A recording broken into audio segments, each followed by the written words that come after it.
შემეცნებით საგანმანათლებლო პროექტი რადიო კინო სადდება სტუდია კოცის ბაზაზე. პროექტის ხელმძღვანელი კობა ცხაკაია. პროექტის რედაქტორი ნინო ჩხიკვიშვილი. თბილისი 2025 წელი.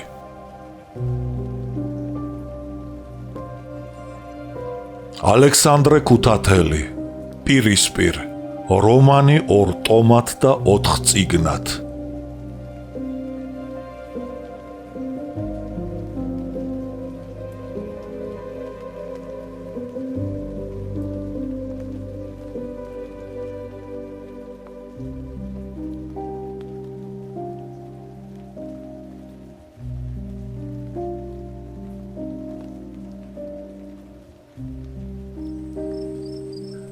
ღამით მეორე სადაც არასჯობს გაცლასჯობს კარგისა მამაცისაგან ანდაზა აღლუმის მერმე კორნელი შინისაკენ გაეშურა ვერის აღმართზე ცირკის წინ მიტო ჩიკვაიძე დაეწია გაუღიმა და ჩუმად უთხრა ოჩახ კორნელი დღეს კარგად იმუშავე ახლა აღარ დაიწყებ ჩივილს უსაქმოდ დავიარებიო როგორ გაეხარდა ეს ამბავი ვანოს?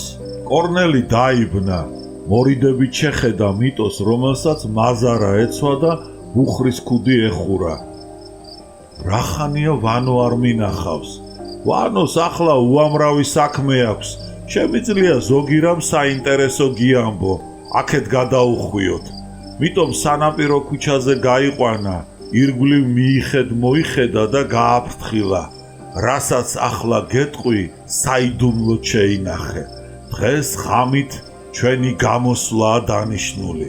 მუშათა და ჯარისკაცთა რაზმებმა ქალაქის მნიშვნელოვანი ობიექტები და დაწესებულებები უნდა დაიკავონ.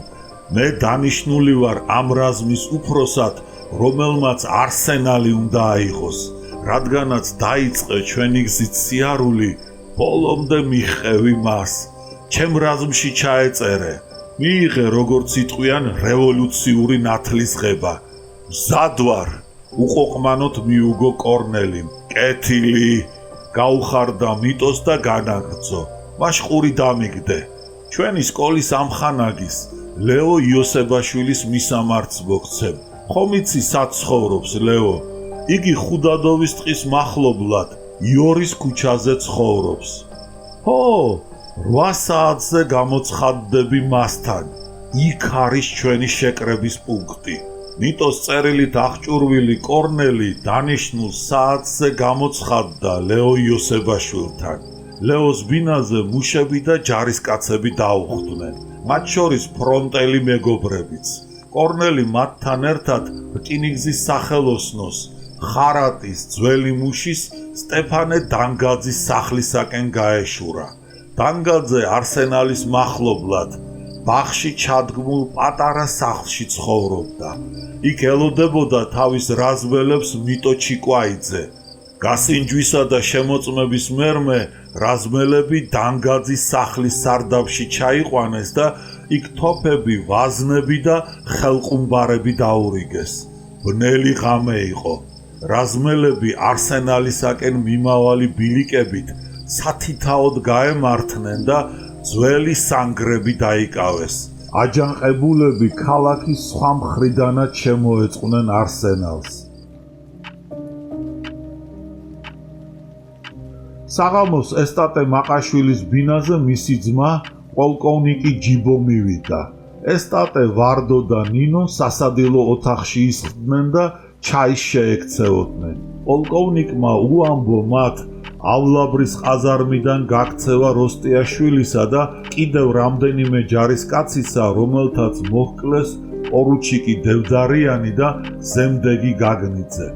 პოლკოვნიკი მეტად აღელვებული იყო და ეშინოდა ამ საქმისათვის სამხედრო სასამართლოში არ მიეცათ. ჯარისკაცთა გაქცევაში შენ ბრალი არ გიდევს, ხოლო რაც შეეხება იმას, რომ ჯარისკაცები ბოლშევიკებს მიჰყვებიან, ოფიცრები უძლურნი არიან ამის წინააღმდეგ რამე მოიმოქმედონ. განუმარტა ძმას ესტატემ და განაგრძო. რამიშვილს უფლება აქვს, რაც უნდა ისილაპარაკოს. პასუხისგებაში მისცეს ოფიცრები, მაგრამ საქმეს ამით არაფერი ეშველება. არა, მე ვიცი, ბოლშევიკები ამიერიდან აღარ მოგვასვენებენ, ისინი ბოლოს მოგვიღებენ. არავითარი ევროპის იმედი მე უკვე აღარ მაქვს. ჯავრობდა ვარდო და ვერ მიმხვდარიყო, ვისი დახმარების იმედი დაეჭირა. ანტანტის დახმარების იმედი ნუ გექნებათ. განაგრძო ესტატემ, თითქო მიხვდა ცოლის აზრს. რა დახმარებაზე შეიძლება ლაპარაკი, როცა იმავე ანტანტას საქართველოდან ჯარის უკანასკნელი ნაწილი გახავს. რა გვეშველება, სასოწარკვეთილი ხმით კითხა ვარდომ. რა უნდა გვეშველოს, როდესაც მუშა, გლეხი, ინტელიგენტი ყველა ბოლშევიკებს თანაუგრძნობს. ჩაიქნია ხელი ესტატემ და განაგრძო. დამავიწყდა მე თქვა თქვენთვის, დღეს კორნელიც კი ბოლშევიკურ პროკლამაციებს ავრცელებდა თურმე ჯარისკაცებში. ეგ არ მჯერა. წამოწდა ნინოს და გაოცებით შეხედა მამას. სჯობდა კი არ წამოსცდენოდა. როგორ არ გჯერა? აღშფოთდა მამა. ამას ამბობენ ისეთი ადამიანები, რომელთაც გულის შეტყივათ მისი უმგვანო საქციელის გაგონებაზე. ეს ამბავი თავისი თვალით უნახავს დათა კაჭკაჭიშვილს, გენადი ქადაგიშვილს და ირაკლი მიქელაძეს. მოდი და ნუ დაიჯერებ. ვარდო აენთო და ნინო დატუქსა. თავი გაანებენ, გაიძვერა და ბოროტი კაცის გამოსარჩლებას. შენ მანამდე არაფერს არ დაიჯერებ, სანამ ის ვაჟბატონი ჩვენ სახლს ცეცხლს არ წაუკიდებს და არ აგვაფეთქებს. იგი არც მალავს ამას. ჯიბო ნინოს მიუბრუნდა და ჰკითხა. ნუ თუ გეეჭვება კორნელი რომ ბოლშევიკია. არა მჯერა, არასჯერა, სრულიადაც არასჯერა ქალბატონს. გესლიანად დაამატა ვარდომ. კორნელის დარდი არა მაქვს. მე სულ სხვა რამ მაწუხებს. თქვენ არც კი იცით რა უბედურება გველის ამაღამ. მოულოდნელად განაცხადა ჯიბომ. რა უბედურება? კითხეს ესტატემ და ვარდომ. რაღა დაგიმალოთ, ამაღამ ბოლშევიკურ აჯანყებას მოელიან. მოკლედ მოუჭრა ჯიბომ. ყველანი შეშფოთდნენ. სწორედ ამიტომ მოვირბინე თქვენთან ყაზარმაში წასვლის წინ. განაგრძო ჯიბომ. ბრძანება მოვიდა და პოლკოვნიკმა წინადადების დამთავრება ვერ მოასწრო. მაშინვე ქალაქში სროლა აწყდა და იგი თავქუდ მოგლეჯილი გავარდა ქუჩაში. იქ მდგარ თავისი ბატალიონის ეტლში ჩახტა დაავლაბრის ყაზარმებისაკენ მოჰკურცხლა. მაგრამ მალე იძულებული გახდა უკანვე დაბრუნებულიყო, რადგანავლაბრის ხიდზე ოფიცერმა აცნობა საყარაულო ბატალიონის ყაზარმები აჯანყებულმა ჯარისკაცებმა დაიკავესო. ქალაქში სროლა ძლიერდებოდა. გეგონებოდათ ბრძოლა ახლა ყველა ქუჩაზე და ყოველ სახლშიც კი გაჩაღდაო. ხალხი პანიკამ შეიპყრო. მესანგრეთა ყაზარმებში დაბანაკებული ინგლისური ბატალიონი ბრძოლისათვის განემზადა. ოფიცრებმა თავის ჯარისკაცებს სასტუმრო შენობის ყველა შესასვლელის და გასასვლელის დაკავება და სარკმელებში ტყვიან ფრქვევების დაყენება უბრძანეს. ბატალიონის უფროსი, შიშისაგან გაფითრებული აყლაყუდა მაიორი, რომელსაც ვეება მძიმე ნიკაპი უკანკალებდა, დილამდე ურეკავდა ტელეფონით სასახლეს, არმიის შტაბს და ყველას ეკითხებოდა, თუ რას ნიშნავს ეს გაშმაგებული სროლა ქალაქში. ბოლოს მას უპასუხეს. ქალაქში ბოლშევიკური აჯანყება დაიწყო. 1918 წელს ეგრეთ წოდებულ წითელ გორაგზე გათხრილ სანგრებში ნიტო ჩიკვაიძის რაზმელები ჩასაფრებულიყვნენ. არსენალის დამცველებსა და რაზმელებს შორის საშინელი სროლა გაჩაღდა. კორნელი თოფში ახალ ვაზნებს ალაგებდა, როდესაც ორთქმავლის საყვირი შემოესმა.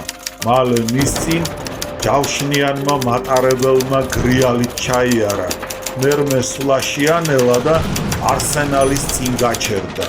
ტყვიან ფრქვევებიდან ცეცხლის გახსნის მერმე არსენალის დამცველები იერიშზე გადავიდნენ.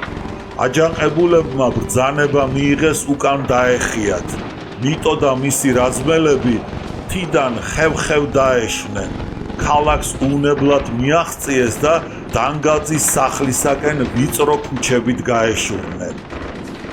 საიდან გაჩნდა ჯავშნიანი მატარებელი დალახროს ღმერთმა, როგორ ვერ ვიანგარიშეთ.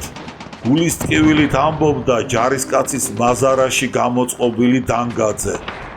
უთლოდ ვერ ვიანგარიშეთ. დაუდასტურა მისმა მეგობარმა და ქვისლმა ზეინკალმა ჩაპლიგინმა. საქმე ეგ არის, დავაგვიანეთ. მენშევიკებმა გაიგეს ჩვენი მზადება. ჯავრობდა დანგაძე. მართლაც მთავრობამ იყნოსა აჯანყებისათვის ბოლშევიკების მზადება და სათანადო ზომების მიღება მოასწრო. გარნიზონის უფროსმა ქალაქის საბრძოლო უბნებად დაჰყო. შიგ სამხედრო სკოლა, უნტერ-ოფიცერთა ბატალიონი და ჯარის საიმედო ნაწილები ჩააყენა. ღამით ქუჩებში ჯავშნიანი მანქანები გამოჩნდნენ. სადგურ თბილისიდან ნავთლუღამდე ჯავშნიანი მატარებელი მიდიმოდიოდა. პროჟექტორთა შუქის აჯარული შუშები ცასებ ჯინებოდნენ. მერმე ძირს დაშვებულნი და ქალაქის თავზე გადასროლილნი მთის კალთებს წვდებოდნენ და ზვერავდნენ. აჯანყებულთა რაზმებმა ტელეგრაფის და ქალაქის მმართველობის შენობა,ავლაბრისა და საბურთალოს ყაზარმები დაიკავეს, მაგრამ მთავრობის ჯარებმა ქალაქის დანარჩენი პუნქტებისა და მათ შორის არსენალის შენარჩუნება მოახერხეს. მალე აჯანყებულები იძულებული გახდნენ დაეტოვებინათ მათ მიერ დაკავებული შენობები. სტეფანე დანგაძემ ეზოში შემოსული მუშებისაგან იარაღი მიიღო და სარდაფის ორმოში შეინახა. ფიცრები დააფარა, მიწა დააყარა და გზეთ ყოველგვარი ხარახურა დააწყო. მერმე სარდაფის კარებზე ბოქლომი ჩამოჰკიდა და გასაღებით დაკეტა. ახლა დაიშალეთ ამხანაგებო, შინისაკენ გასწით, ყველა ერთად მუწახვალთ, სათითაოდ და ფრთხილად იარეთ. ჩუმად უთხრა დანგაძემ რაზმელებს. ეზო დაცარიელდა. უცებ ნავთლუღისაკენ მიმავალი ჯავშნიანი მატარებლის გრიალი გაისმა. მახათას მთაზე ისევ პროჟექტორების შუქი დაეცა. შუქის შუბები მთის კალთებზე გადატყდნენ და მერმე ისევ ცისაკენ აიტყორცნენ.